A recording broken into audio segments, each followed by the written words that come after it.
Leader of the opposition please. Thank you very much mister chairman. Mohsin साहब कल नहीं थे, मैंने बड़ा मिस किया, आज आ गए हैं खैर से। थैंक यू मोहसिन भाई। मिस्टर चेयरमैन, पिछले 2 दिन से इस ऐवान में इंसानी हकूक के हवाले से और इस हुकूमत के फाशिस्ट हथकंडों के हवाले से बात हो रही है, मगर हर गुजरता दिन पहले से ज्यादा स्याह दिन बनकर सामने आ रहा है। कल के जो वाकयात हुए अभी वो सामने कंप्लीट नहीं आए थे कि आज सुबह जो जुल्म की नई तारीख रकम की गई है वो ज़मीरों को झंझोड़ने के लिए काफी है। जनाब चेयरमैन, आज सुबह जिस तरीके से शहबाज गिल को अस्पताल से उठाकर, जो अपनी सांसों के लिए लड़ रहा है, ऑक्सीजन पर है, उसको उठाकर डाले में डाला गया, वहां से उसको अदालत में पेश किया गया और अदालत में छीनकर उसका मास्क उतारा गया। वो दुहाइयां देता रहा कि मैं आई कैन नॉट ब्रीथ। मैंने कल भी यहां बात की थी, दुनिया लरस जाती है। आई कैन नॉट ब्रीथ, मैं सांस नहीं ले सकता, मुझे ऑक्सीजन दे दो। और जालिमों ने उसको ऑक्सीजन भी नहीं देना गवारा की। जनाब चेयरमैन, ये फाशिज्म की, ये गैर इंसानी सलूक की बदतरीन मिसाल है जो कि सारी दुनिया में और अदालत के अंदर हमने देखी है। अदालत को कहना पड़ा कि इसको ऑक्सीजन दे, मास्क दे। जनाब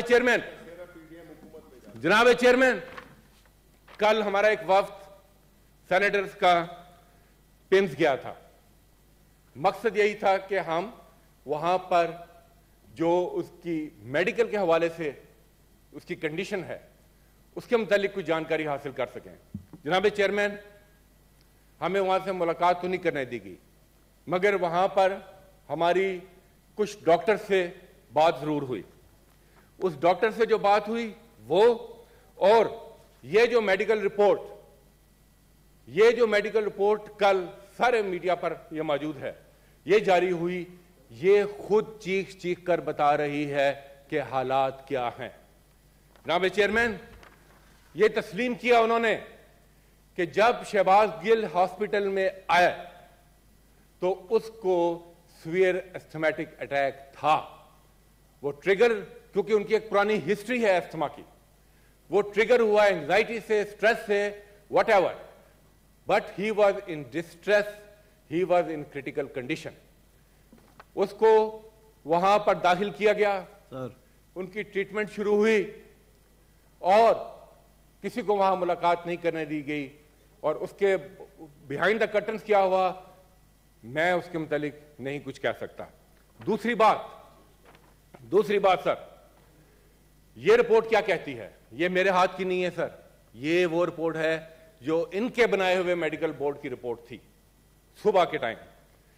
ये क्लियरली कहती है कि ही वॉज इन ब्रोंकोस्पाज्म, यानी सांस की नालियां उसकी सुकड़ी हुई थी और ऑडेबल वीज का वर्ड यूज हुआ है, और जिसकी वजह से वो जो आवाज आती है वो सीटी की, जब सांस की नालियां सुकड़ जाती हैं, वो भी बहुत ज्यादा थी। नंबर 1।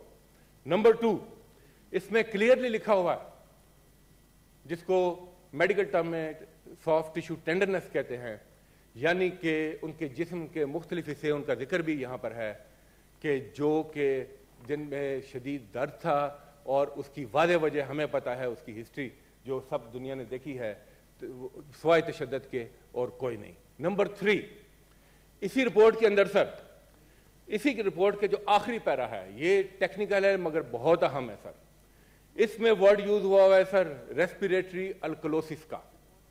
रेस्पिरेटरी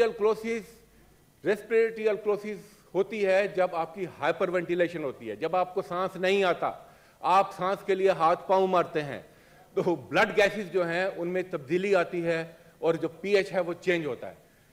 उसका सबसे बड़ा खतरा सर जो होता है, जिसका इस रिपोर्ट में जिक्र नहीं हुआ, जब रेस्पिरेटरी अल्कलोसिस होता है तो जो ब्लड में पोटेशियम होती है वो गिरती है, जिसको हम हाइपोकैलेमिया कहते हैं, उसका इसमें कोई जिक्र नहीं है। और hypokalemia means heart attack, hypokalemia means critical condition. जनाब चेयरमैन, क्योंकि ये रिपोर्ट क्योंकि ये रिपोर्ट सबने देखी, तो जो इंडिपेंडेंट लोग हैं उन्होंने भी, जो टेक्निकल लोग हैं, जो स्पेशलिस्ट लोग हैं पूरी दुनिया में, उन्होंने भी इसके ऊपर अपनी बात की। ये एक रिपोर्ट ये आई है, professor doctor Sajjadur Rahman, Saudi Arabia में ये भी क्रिटिकल केयर के प्रोफेसर हैं, उन्होंने भी ये जो मैंने अभी बात की इन तमाम चीजों की निशानदेही की। बात क्या है सर? बात ये है सर, क्वेश्चन बात सर ये क्वेश्चन है। इससे बड़ा क्वेश्चन आज क्या है सर? इससे बड़ा सवाल आज क्या हो सकता है इस पार्लियामान के अंदर सर? के एक गैर बात सुने सर, बैठे आप बात सुने देता है, उसके बाद आप रिस्पॉन्ड करते हो और खड़े होने की भी बात करते हो। जी जाने में तुम लोग गैर इंसानी सलूक सर हो रहा है। ये आईने पाकिस्तान, ये है आईने पाकिस्तान सर, ये है बेगुनाह जेलों में बात कर, ये आईने पाकिस्तान सर। इसको हम कहां लेकर जाएं?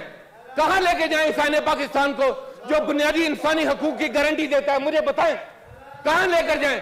हम इस पार्लियामान में बैठे हैं, इस पार्लियामान में सबसे मुकद्दस किताब है, आप करें, फेयर ट्रायल करें, हमें कोई इतराज नहीं है। आप लोगों की सांसें खींच रहे हैं, आप लोगों को निशाना इबरत बना रहे हैं। मुझे बड़ी खुशी है सर, मुझे एक हबस के माहौल में एक हवा का ताजा झोंका था सर कल। इस हबस के माहौल में इन्हीं बेंचेस में हमारे ऑपोजिशन के एक सेनेटर नवाज खोखर साहब, मैं उनको सलाम पेश करता हूं। उसमें जुर्रत थी कि उसने हक को हक कहा, सच को सच कहा। सर ये वजारतें, ये इक्तदार, ये आने जाने वाली चीज हैं, ये वक्त भी गुजर जाएगा, मगर आपका जो आज का रवैया है ये it will haunt you for ever. खुदा के लिए सियासत करें। मैं कहता हूं जो फेयर ट्रायल है करे फेयर ट्रायल, मगर ये जो इंसानी हकूक की धज्जियां, यहां बड़े बड़े इंसानी हकूक के दावेदार बैठे हैं, कैंडल विजल वाले, कहां हैं वो सारे? कहां हैं वो फूलों वाले? कहां हैं वो तंजीमें? सर ना, जब कहीं उनकी मर्जी की बात होती है तो सारे आ जाते हैं। सर ये जुल्म जो है, हमने अगर इस मुल्क को सर हम कहां लेकर जा रहे हैं? इस मुल्क को हम कहां लेके जा रहे हैं? मैं बार बार कह रहा हूं सर, फेयर ट्रायल करे फेयर ट्रायल, मगर तशद्दुद की गैर इंसानी जो हथकंडे हैं उनकी इस मुल्क में सर कोई गुंजाइश नहीं होनी चाहिए।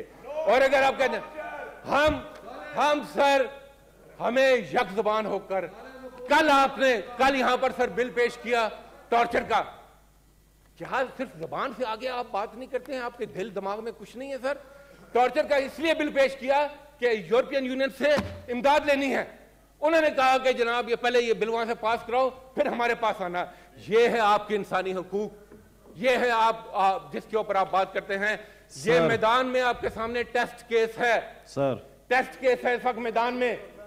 आज निकले सर, मेरी अपने कोलीग से भी गुजारिश है, मेरी अपने सियासी इख्तिलाफात अपनी जगह, मैं कहता हूं किसी का कोई जुर्म अगर आप समझते हैं कि वो किया, फेयर ट्रायल करें, मगर खुदा के लिए इस मुल्क में टॉर्चर गैर इंसानी रवैयों के खिलाफ इकट्ठे हो, गैर इंसानी रवैयों के खिलाफ इकट्ठे हो। अगर ये नहीं तो what goes around comes around. ये वक्त किसी के लिए नहीं होता। तो मेरी सर तमाम कोलीग से गुजारिश है कि इस टॉर्चर के इशू के ऊपर गैर इंसानी जो सलूक है सर, इसके ऊपर सर